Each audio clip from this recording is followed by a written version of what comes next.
Hey guys, and welcome back. I'm super excited to talk about this topic today, which is going to be your period checklist. We're going to talk about 3 points again. First point is going to be what is a normal cycle. Point number 2 is learning about hormones with your cycle. And then point number 3 is going to be breaking down the days of your cycle. Point number 1, let's break down what a normal cycle should be. So really you should have no breast tenderness, little bleeding, so you don't want any more than like 50 milliliters. If you do get up to 80, that's more of like a heavy bleed, so typically like a large tampon for like the 2 heavy days that you have, or if you're like on the lighter side, like 20 millimeters, that's more of like a light tampon. So 50 is kind of like that regular size tampon. Then you also want to make sure that you have very little cramping, little clotting. You don't want a ton of clotting. And those are all signs of a normal cycle.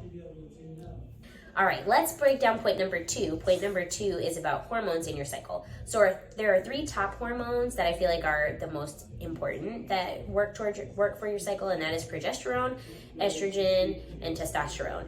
Now, progesterone is really important, but what's interesting is when we're really stressed and cortisol is super high, your progesterone diminishes.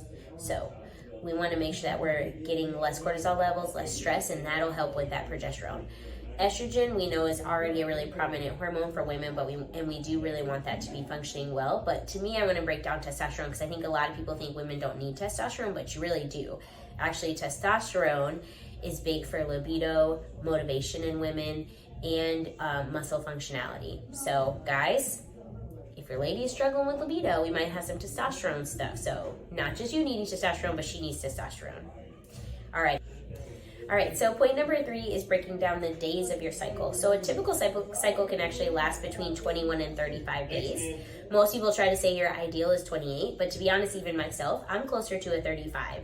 So if anybody was putting me on a 28-day cycle, I most likely would not fit into that category because my normal is closer to 35.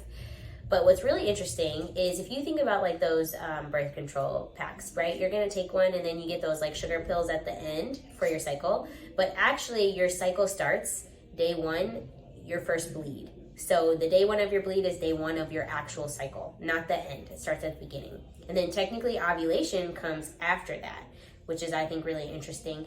During that time though, your period should be about 7 days or less. I think most people are somewhere between the 4 and 7 day range. For me, I'm closer to 35 for my whole cycle, and I'm closer to a 7 for my day for bleed. So just know that normal cycles have a range. Not one person is one size fits all, okay?